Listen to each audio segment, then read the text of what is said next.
The final morning of the Sussex family's visit dawned crisp and clear over Windsor Castle. The Queen had slept better than she had in months, and she woke with a sense of purpose that her staff hadn't seen in quite some time. Today would be crucial in determining whether the emotional breakthrough of the previous days could translate into a practical path forward for the family. She had arranged for a private breakfast in the castle's morning room, a space typically used for informal family gatherings. As Harry, Meghan, and the children joined her, the atmosphere was notably different from their arrival just days earlier. The tension and uncertainty had been replaced by something warmer, though still fragile. Archie had become completely comfortable with his great-grandmother, chattering away about the horses he had seen during their walks around the castle grounds. Lilibet, though still quite young, seemed to recognize the Queen's gentle voice and would smile whenever she spoke. These simple interactions filled the Queen with a joy she hadn't experienced since before Harry's departure. "I've been thinking," the Queen said as they shared breakfast, "about how we might move forward in a way that honors both your need for independence and privacy, and the family's desire to have you back as part of our lives." She had clearly spent considerable time developing a proposal that might work for everyone involved. Harry and Meghan exchanged glances, knowing that this conversation would determine their family's future relationship with the monarchy. They had built a good life in California, but the past few days had reminded them of what they had left behind, not just the institutional aspects of royal life, but the genuine family connections that had shaped Harry's entire identity. The Queen's proposal was more flexible and creative than anyone had expected. She suggested that Harry and Meghan could maintain their primary residence in California while taking on specific royal duties that aligned with their interests and expertise. Harry's work with veterans through the Invictus Games could be expanded into an official royal patronage, while Meghan's background and advocacy could be channeled into new initiatives focused on women's empowerment and social justice. The monarchy must evolve, the Queen explained, showing a progressive mindset that surprised even her own staff. Perhaps having family members who live and work outside the United Kingdom could actually strengthen our connection to the Commonwealth and our understanding of global perspectives. Prince Charles, who had joined them for this crucial conversation, initially showed skepticism about such an unconventional arrangement. He worried about the precedent it might set and the potential for continued media scrutiny to disrupt royal operations. However, as the discussion continued, he began to see the strategic advantages of having Harry and Meghan as bridge builders between the monarchy and younger, more diverse populations around the world. William's participation in the conversation marked a significant step in his relationship with Harry. The brothers were not yet back to their former closeness, but they were communicating with respect and genuine interest in finding solutions. William acknowledged that the royal family needed Harry's natural charisma and public connection, while Harry recognized William's dedication to modernizing the monarchy in his own measured way. The breakthrough moment came when Meghan addressed the elephant in the room, the media coverage and public criticism that had driven them away in the first place. "Your Majesty," she said directly, "I need to know that if we commit to being part of this family again, there will be genuine support when difficulties arise, not just public statements, but real, behind-the-scenes backing." The Queen's response was firm and clear. "You have my word, Meghan. We failed you before by not providing adequate support and by allowing misconceptions to persist unchallenged. That will not happen again." She went on to outline specific changes in how the palace communications team would handle media relations involving Harry and Meghan, including more proactive fact-checking and public corrections of false narratives. As the morning progressed, the family worked through practical details of their proposed arrangement. Harry and Meghan would spend several months each year in the United Kingdom, participating in royal engagements and family events. Their children would have regular opportunities to build relationships with their royal relatives while growing up primarily in California. Most importantly, they would have the freedom to pursue their own charitable and business interests without requiring palace approval for every decision. The Queen also addressed financial arrangements, ensuring that Harry and Meghan would have the resources needed to maintain their security and lifestyle while contributing to royal duties. This had been a significant concern during their original departure, and resolving it was crucial to making any new arrangement sustainable. During lunch, an unexpected but meaningful ceremony took place.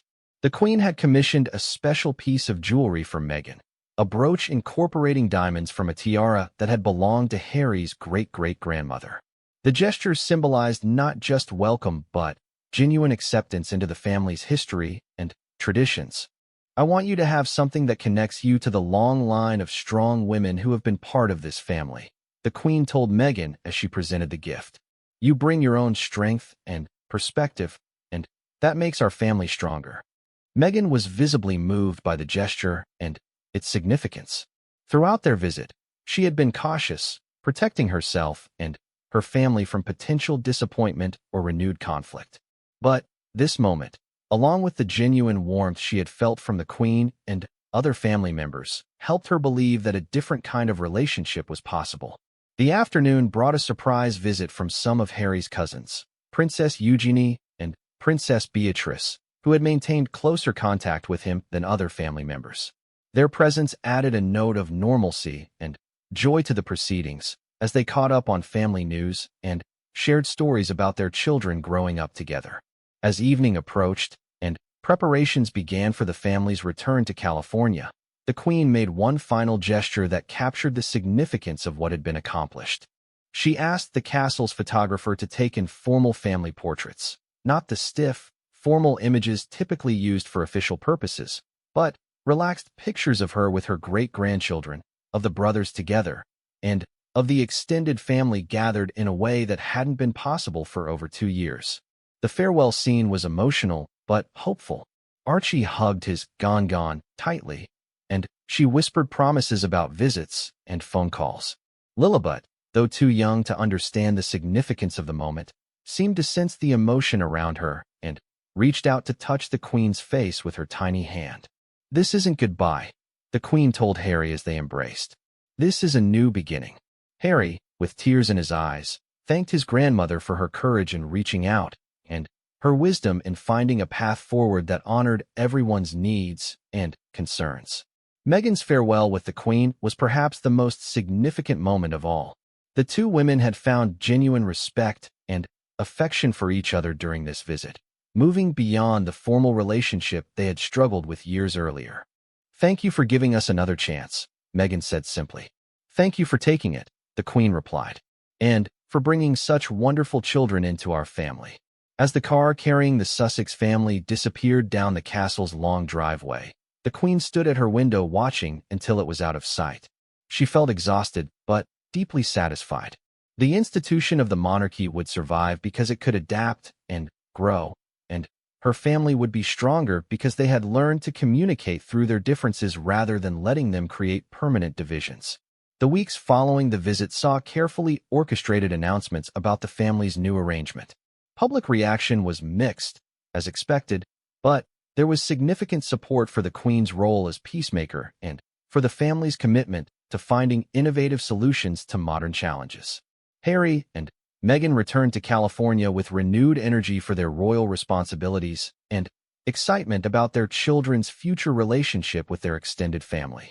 The Queen, despite her advanced age, found herself energized by the prospect of regular visits from her great-grandchildren and the opportunity to play a meaningful role in their lives. The reconciliation wasn't perfect. There were still awkward moments and lingering sensitivities that required careful navigation. But the foundation had been laid for a new kind of royal family relationship, one that honored tradition while embracing the realities of modern life and global citizenship. In her private moments, the Queen reflected on this achievement with particular pride. She had used her decades of experience, her unique authority, and her deep love for her family to heal wounds that many believed were permanent. Most importantly, she had secured the relationship between her great-grandchildren and their royal heritage, ensuring that future generations would grow up knowing their family history and responsibilities. The Queen's role as reconciler and peacemaker had reminded everyone that beneath the crowns and protocols, the royal family was fundamentally what all families should strive to be: a source of love, support, and belonging that transcends individual differences and endures through the challenges of changing times. 3 weeks after the Queen's unexpected phone call, a private jet touched down at Heathrow Airport under a veil of secrecy that rivaled state security operations. Harry, Meghan, and their 2 children had returned to British soil for the first time as a complete family unit since their departure. The Queen had personally arranged for their arrival to avoid media attention, using a private terminal typically reserved for diplomatic missions. As their car wound through the familiar countryside toward Windsor Castle, Harry felt a complex mix of emotions. The landscape he had known since childhood looked exactly the same, yet everything felt different. Meghan squeezed his hand as they passed landmarks that held memories of his youth, the polo fields where he had learned to ride, the roads he had traveled countless times between Eton and the castle. The Queen had cleared her schedule completely, something that shocked her staff. For a woman whose diary was planned months in advance, this spontaneous family reunion represented a dramatic departure from protocol. She waited in the oak drawing room, the same informal space where she had held some of her most meaningful family conversations over the decades. When the doors opened, and Harry walked in carrying Archie, while Meghan followed with Lilibet, the Queen felt her carefully maintained composure nearly crack. Archie, now a curious toddler with his father's red hair and adventurous spirit, looked around the grand room with wide eyes. Lilibet, named after the Queen's family nickname, was seeing her great-grandmother for the first time in person. "My dear children," the Queen said, rising from her chair with more energy than she had shown in months. The formal title melted away as she became simply a great-grandmother meeting her great-grandchildren.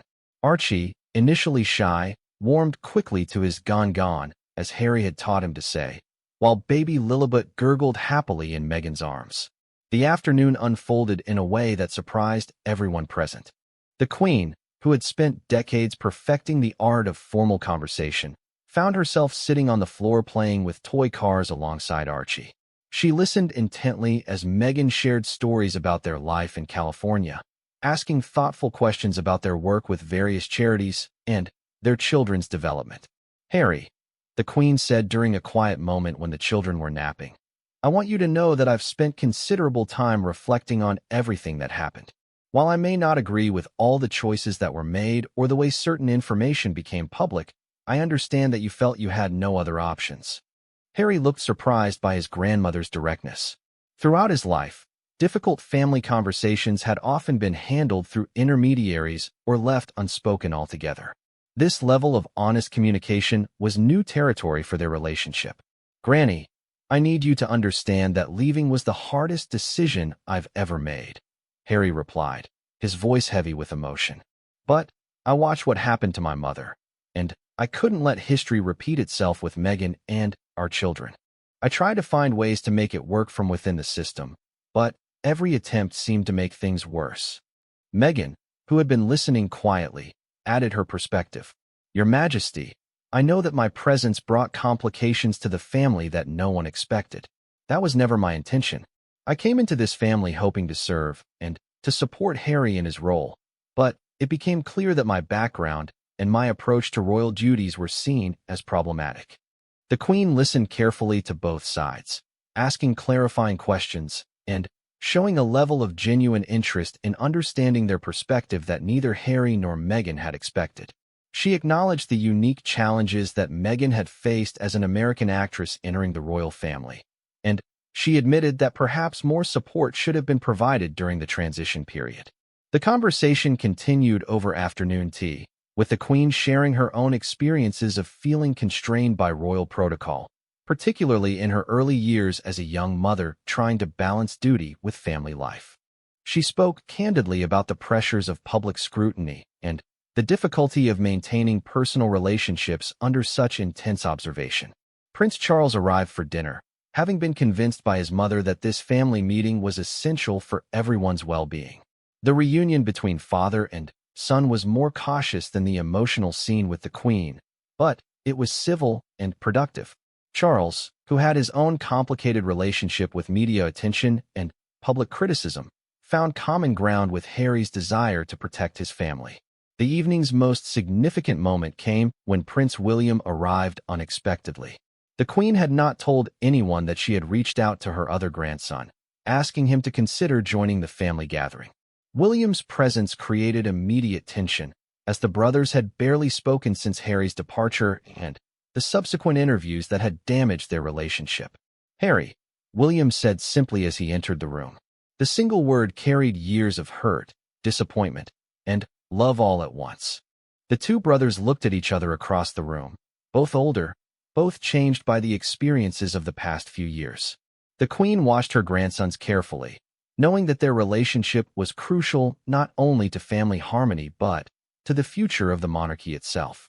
She had seen them as young boys, inseparable in their grief after their mother's death, united in their determination to honor her memory through their royal duties. "Wills," Harry responded, using the childhood nickname he hadn't spoken in over 2 years. "Thank you for coming." The conversation that followed was difficult, but necessary. Years of accumulated resentments and misunderstandings came to the surface.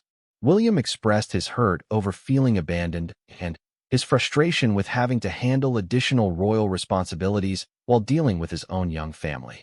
Harry explained his sense of being unsupported during his mental health struggles and his belief that his concerns about Meghan's treatment had been dismissed. The Queen served as an unlikely mediator, asking pointed questions that forced both brothers to move beyond surface grievances to address deeper issues. She reminded them of their shared commitment to their mother's legacy and their responsibility to model reconciliation for their own children.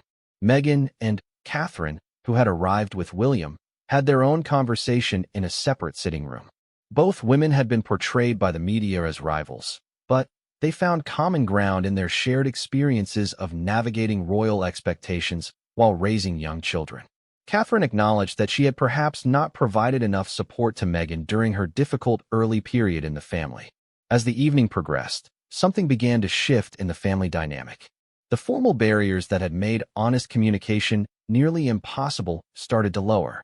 Stories were shared, grievances were aired, and slowly, tentatively, understanding began to emerge.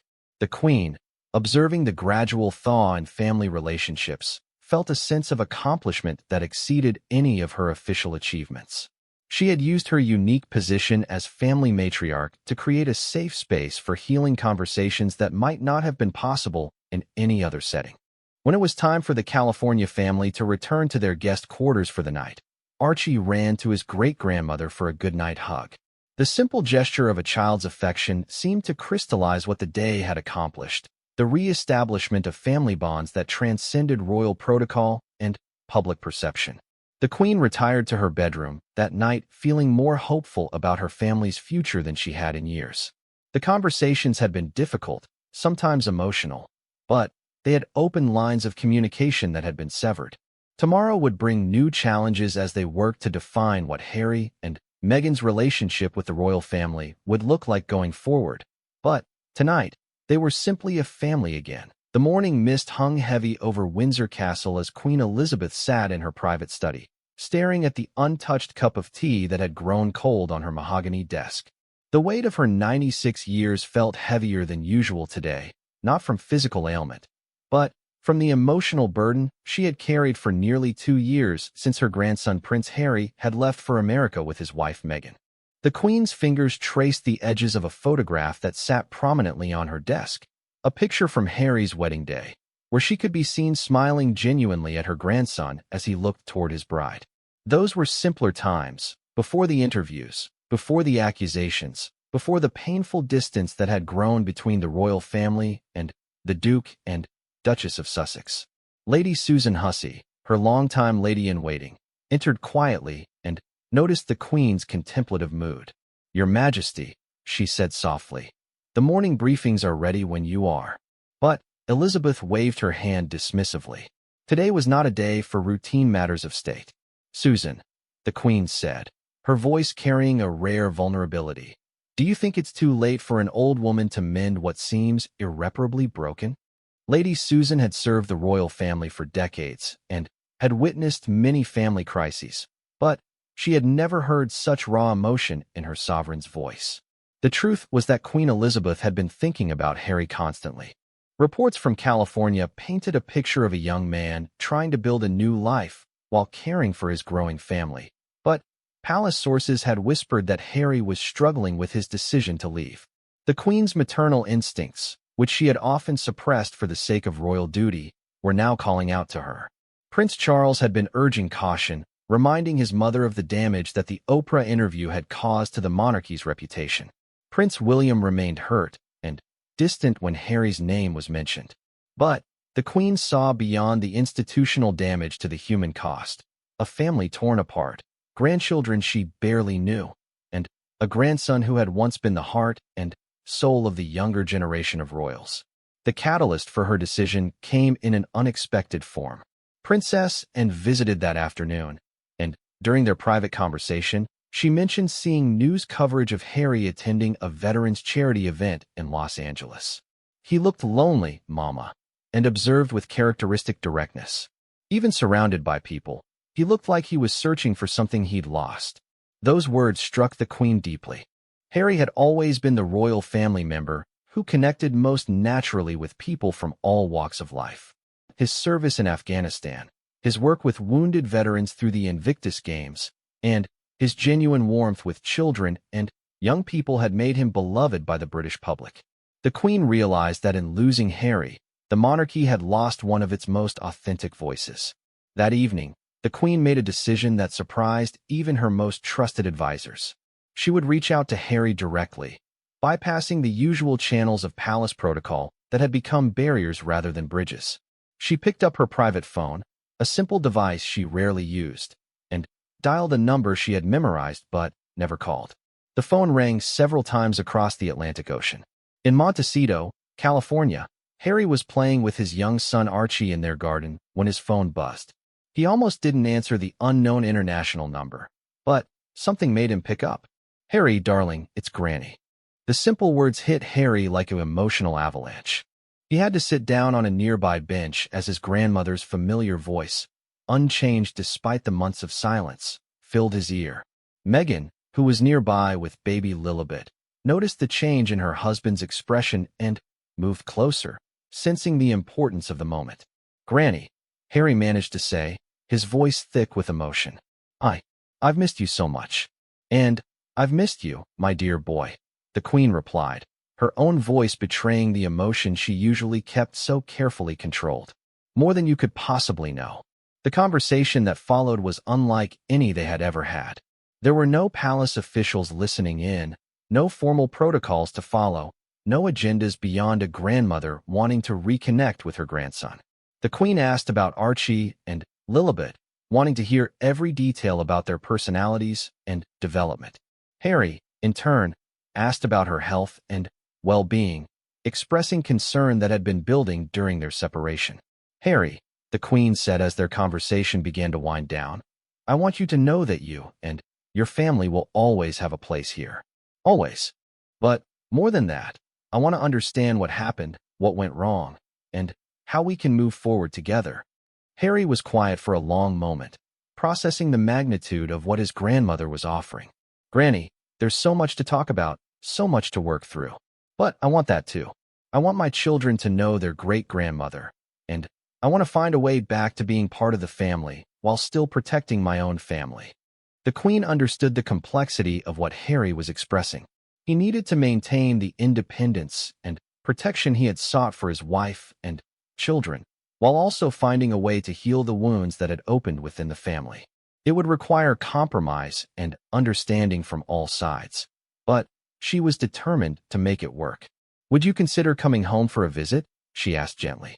"Not for any official functions or public appearances, but just to talk, to spend time together as a family should." Harry looked at Meghan, who had been listening to his side of the conversation and nodding encouragingly. They had built a good life in California, but both knew that something was missing: the connection to family and heritage that had shaped Harry's entire identity. "Yes," Harry said finally. "Yes, Granny, I think we'd like that very much." After they hung up, the Queen sat in her study feeling something she hadn't experienced in months: hope. She knew the road ahead would not be easy. There were hurt feelings to address, trust to rebuild, and a new dynamic to establish that would work for everyone involved. But, for the first time since Harry had left, she believed it was possible.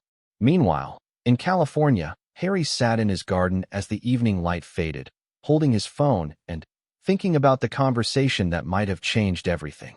Meghan sat beside him, taking his hand in hers. They both knew that returning to England, even for a private visit, would mean facing the media scrutiny they had worked so hard to escape.